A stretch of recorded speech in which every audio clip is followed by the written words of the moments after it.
Alright guys, welcome back to another video, and I have never used Office as an inspect location, but we're going to today. You can let me know if you like it or not in the comments down below. But a few people over the recent months have challenged me or requested me to build a covert only loadout, so that's what I'm going to do today.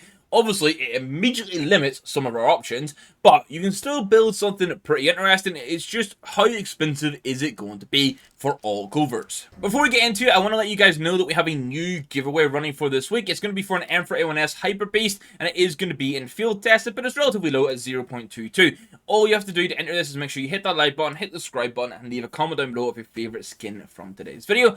Best of luck to those entering, and make sure you're in the Discord so you can claim the prize if you do win. And let's get through this challenge. Now, we have a little bit of housekeeping to go through before I actually get into it. Obviously, there's not covert knife and gloves, but you probably still want a knife and glove combo. So what I'm going to suggest here is going for some snow leopards because they're neutral. I've gone field tested for 400. And then any knife of your choice. I've gone for a butterfly tiger because I actually think this is one of the best knives in the game.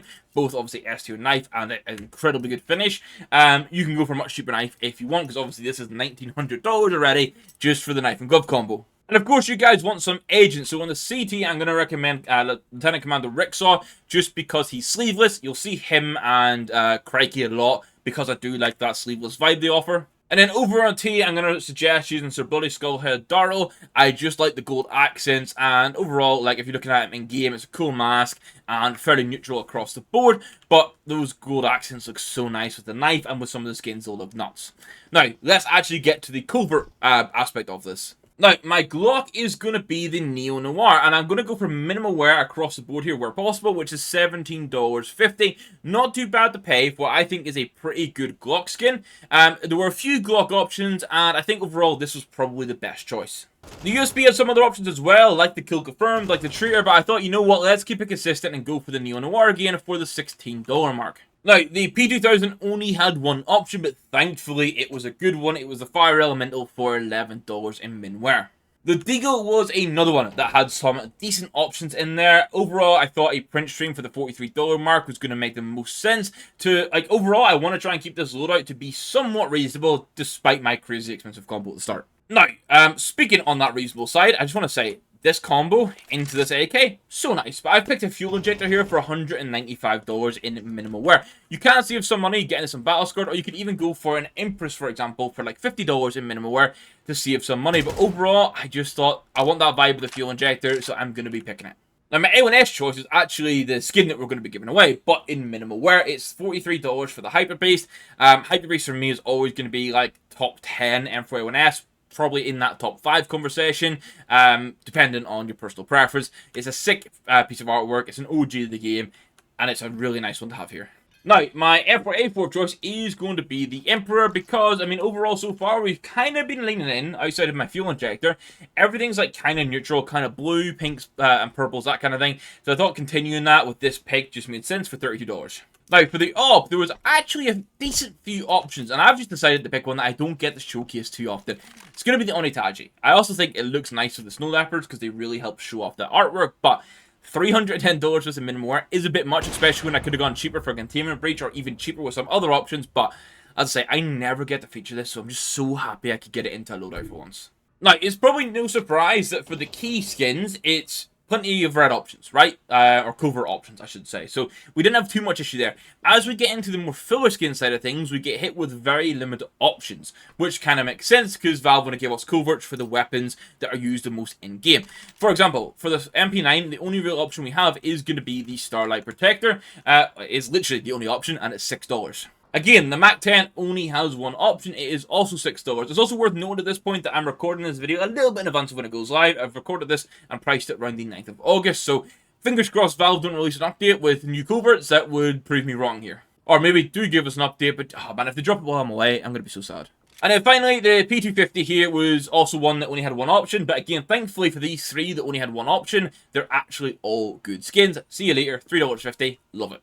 And then over on the Tech 9, I already know what you're thinking. This is not a covert skin. We had no coverts at all, and I still want to offer a Tech 9 in this loadout, so I've dropped it down to Classified, where you can get a fuel injector, and I have to do this for a few skins, unfortunately. The families is sort of pretty sweet with its option, because you can get a commemoration, which minimum wear is $8, so you know what? Super sick. And then our only non-minimal wear skin is going to be the Chatterbox, because, I mean, you can get it like field test at the Battle Scarred. I think value for money is Battle Scarred, because it's like $7. This was a pretty nice option to have, and it is also the only option.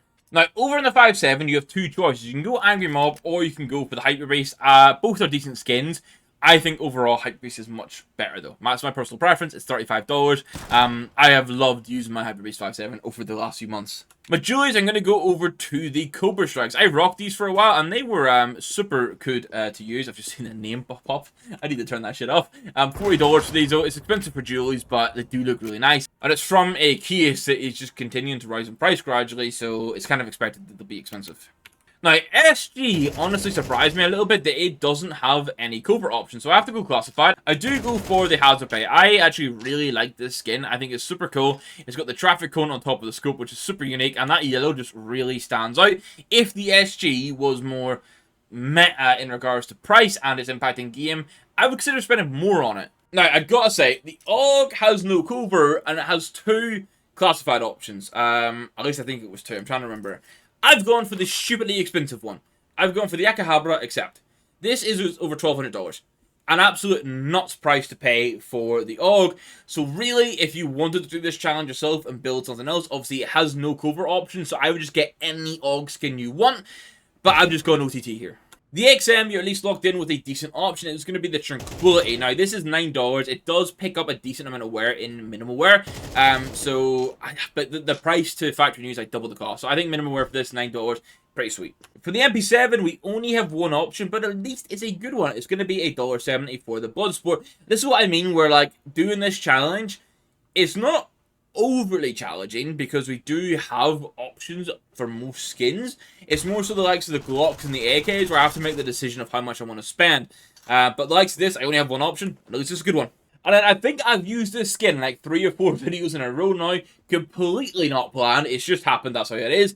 I picked the Dragonfire for my Scout, which is $12. Now, if you want a price breakdown on this, the total cost is $4,158. Now, I gotta note, $1,900 of that is the Knife and Glove combo I've picked, so you can kind of remove that from the question if you want. The actual weapon skin cost that I've showcased here is $2,226. Keep in mind, $1,250, that is the AUG. So really, get any AUG you want that's like $2. The weapon skins can be $1,000 at that point for a full Covert loadout. Obviously, some classifieds mixed in there where Covert doesn't exist. And then you could go for any combo you want. So you could really pull this cost all the way down from $4,000 to like $1,500 if you wanted to.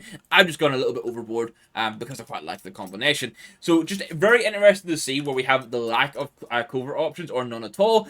Be interesting to see if Valve add more coverts for those sort of weapons, or if they continue to prioritize the main weapon skins, which I imagine they will, because right now I'm sure that people are still wanting to see more really high tier AKs released with the Source 2 engine. But I'm going to end it there. Let me know what you guys thought of Office as a backdrop for it. The reason I hadn't used it in the past is because I normally like the outside area, but you can see how dull skins look, so then I'm really relying on the Office lighting to bring things to life. I'm not 100% sure on it. Let me know.